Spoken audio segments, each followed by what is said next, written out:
Hi friends, இன்றைக்கி ஒரு recipe தான் பார்க்க போகிறோம். இந்த ரெசிபி பண்ணுறதுக்கு கொஞ்சம் வெங்காயம், ஒரு சின்ன துண்டு இஞ்சி, ஒரே 2 பச்சை மிளகா, அப்புறமா பூண்டு தோல் உரிக்காமல் எடுத்துருக்கேன் மெயின், அப்புறமா மல்லி இலை, அப்புறமா பட்டை லவங்கம் இதெல்லாம் போட்டு கிரைண்ட் பண்ணிக்கலாம். இப்போது கடாயை வச்சு லைட்டாக ஆயில் ஊற்றிருக்கேன். இந்த ஆயிலில் வேக வச்சு எடுத்த முட்டையை போட்டு ஃப்ரை பண்ணிக்கலாம். ஸோ நார்மலான ஒரு ப்ரௌன் கலரில் வர்ற மாதிரி போட்டு நம்ம பரட்டி எடுத்துக்கலாம். இதில் உப்பு மஞ்சப்பொடி எதுவுமே போடாதீங்க, வெறும் முட்டை மட்டும் போடுங்க. இதில் உப்பு வேணும்னா நீங்கள் முட்டை வேக வைக்கும் போதே அந்த தண்ணியில் உப்பு போட்டு விட்ருங்க. உப்பு நல்லா இறங்கும் முட்டையில்.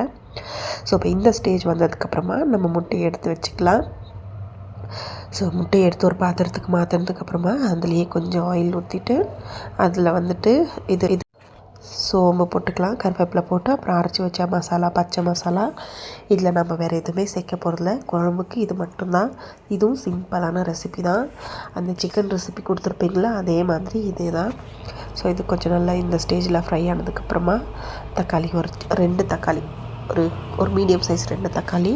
இது வந்து நாட்டு தக்காளி இல்லை, ஏன்னா நான் நாட்டு தக்காளி ஏன் போடலைன்னா இதில் நான் தயிர் சேர்க்க போகிறேன், அதனால தான் இதில் நாட்டு தக்காளி போடலை. ஸோ லைட்டாக உப்பு மஞ்சள் பொடி போட்டு நல்லா ஃப்ரை பண்ணி விட்டுக்கலாம்.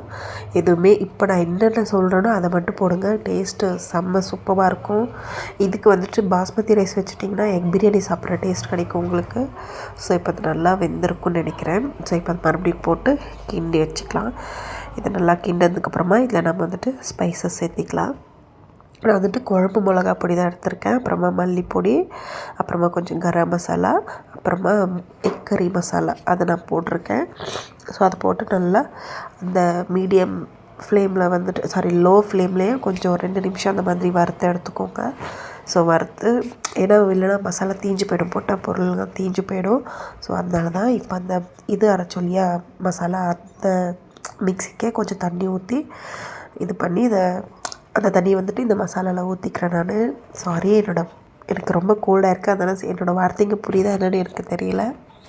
ஸோ பாருங்கள், இப்போ இந்த ஸ்டேஜ் வந்திருக்கு. நான் அந்த லாஸ்ட்டாக அந்த மிக்ஸி அலசி ஊற்றணும் இல்லைங்களா, அந்த தண்ணி தான். ஸோ இதுக்கப்புறமா கொஞ்சம் கட்டியான தயிர் க்ரீமி மாதிரி நல்லா மிக்ஸ் பண்ணிக்கோங்க ஊற்றிட்டு. ஸோ அதை போட்டு நல்லா மிக்ஸ் பண்ணிக்கிட்டு, உப்பு நீங்கள் இந்த ஸ்டேஜில் கூட நீங்கள் உப்பு போடக்கூடாது, நான் சொல்கிறேன் எப்போ போடணுன்னு சொல்லிவிட்டு. ஸோ இப்போ பாருங்கள், இந்த ஸ்டேஜ் வந்துருச்சு இல்லைங்களா. ஸோ இந்த ஸ்டேஜ் வந்ததுக்கப்புறமா நல்லா முட்டையை வந்துட்டு ஒன்று அடுக்கி வச்சு எடுத்துக்கோங்க.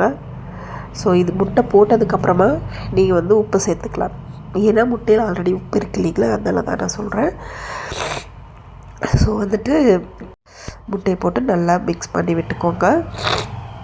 போட்டு இது ஒரு 10 மினிட்ஸ் அந்த மாதிரி வேக வச்சு எடுத்துக்கோங்க.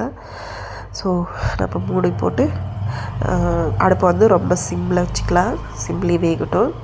ஸோ இப்போ பாருங்கள், ஸோ சீரியஸாகவே ரொம்ப ஸ்மெல்லாக இருந்தது.